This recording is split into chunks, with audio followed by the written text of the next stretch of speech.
Well, that didn't take long. Yesterday, we spoke about how the Vancouver Canucks had offered Kevin Lankinen a contract, and how he said no, how he rejected a deal in the 3-something million range, and how his agent Todd Diamond wanted to wait it out a little bit.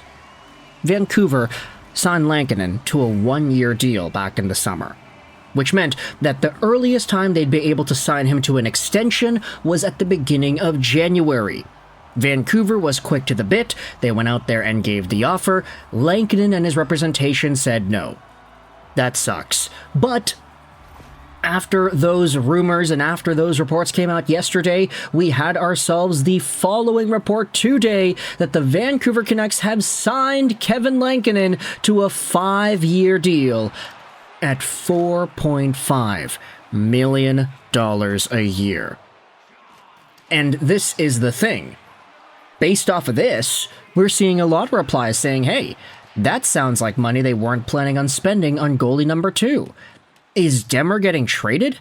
This was the best move for the Canucks. Demko's health issues are a real concern.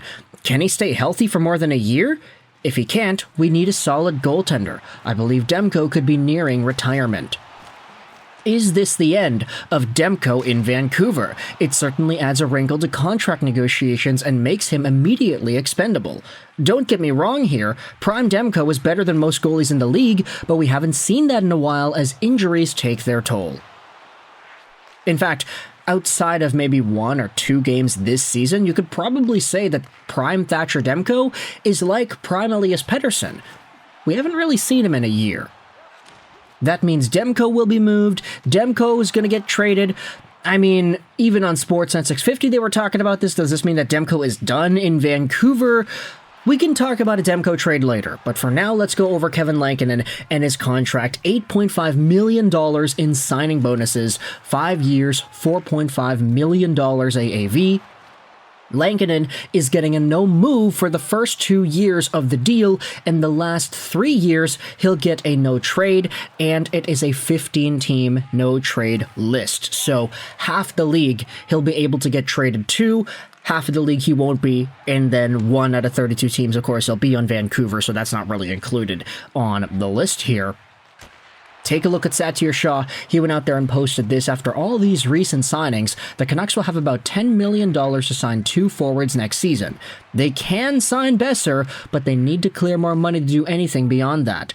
I've accounted for 21 players, including Lekaramaki, Willander, DPD, etc., buyouts and salary retention.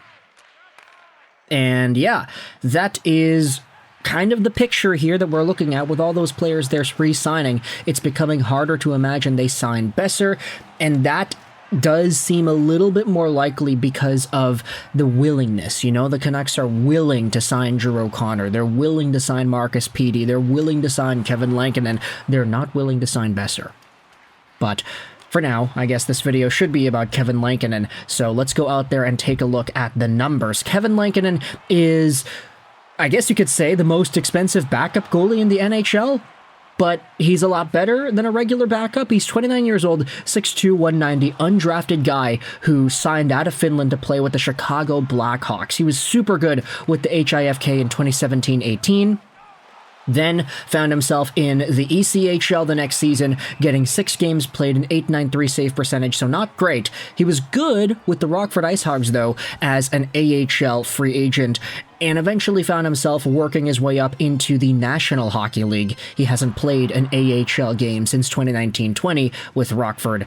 Ever since then, he has been in Chicago and Nashville's organizations. He was all right with Chicago in the 2020, what was it called, like the bubble season? He was at 37 games played that year. So that, of course, was the 56-game shortened campaign. So Lankinen was pretty much the main guy in that system. Malcolm Subban and Colin Delia were the number 2s and number 3s. But Kevin Lankinen was the number 1, a .909 save percentage. Obviously, you know, it's not really a quote-unquote starters season. He didn't play more than, let's just say, 40 games. It's because the year was shortened to 56 games that he only had 37 on the year, but he was getting the starter's workload in that time frame.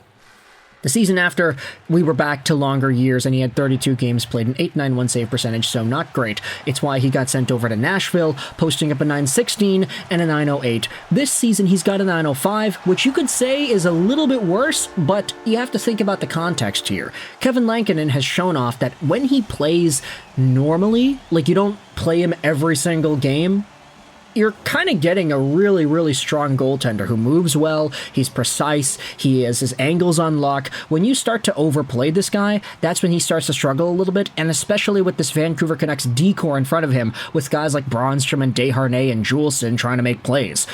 A lot of the worst games of Kevin Lankinen this year, spare the Winnipeg game, were mostly a fault of the defense in front of him and not necessarily Lankinen's fault. I'd say that Winnipeg game was really the only game this season where you could definitely say, yeah, Lankinen had more than, let's say, 40-50% of the blame in why the Canucks stunk in that one.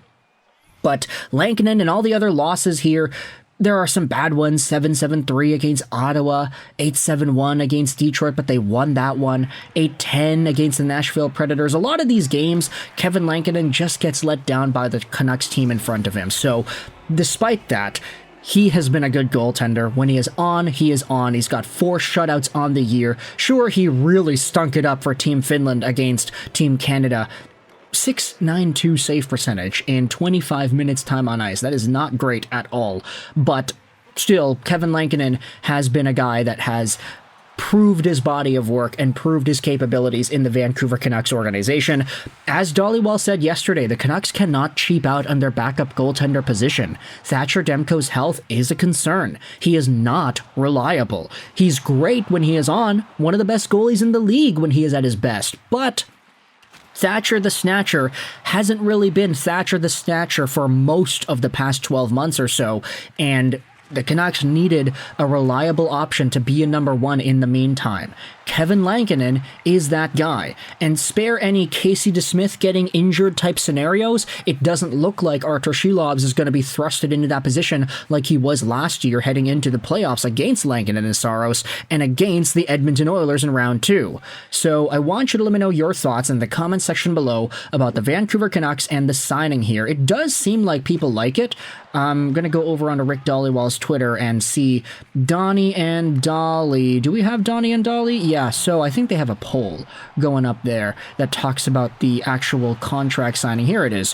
What do you think of Kevin Lankinen's 5-year, $4.5 million contract extension? And 82.5% of the 516 votes go out there and say they like it. 82% of Canucks fans like the contract. And I voted no just because, I wanted to add on to the opposite side here. I'm okay with the contract. I think it's reasonable.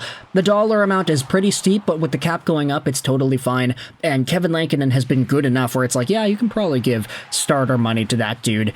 The term is pretty long, though. 5 years. Kevin Lankinen is going to use this contract and take it all the way until he's 35 years old, which is good for him. This is essentially a retirement deal for him, so to speak.